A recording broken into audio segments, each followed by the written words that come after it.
কিন্তু একটা বড় সমস্যার মুখোমুখি আমরা হচ্ছি, মাদকাসক্তি অত্যন্ত ইম্পর্টেন্ট। এটা একটা অভিশাপ আমাদের জন্য, আমাদের শরীরের, মানুষের শরীরের, মন, পরিবার, সমাজ সব ধ্বংস করে দিচ্ছে। এখনো কয়েকজন জেলে আছে।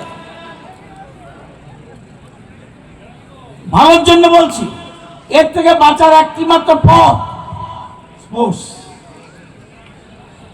সংস্কৃতি প্রেমী হতে হবে, এছাড়া পারবেন না। এখন পরিবারকে শেষ করে দেবে।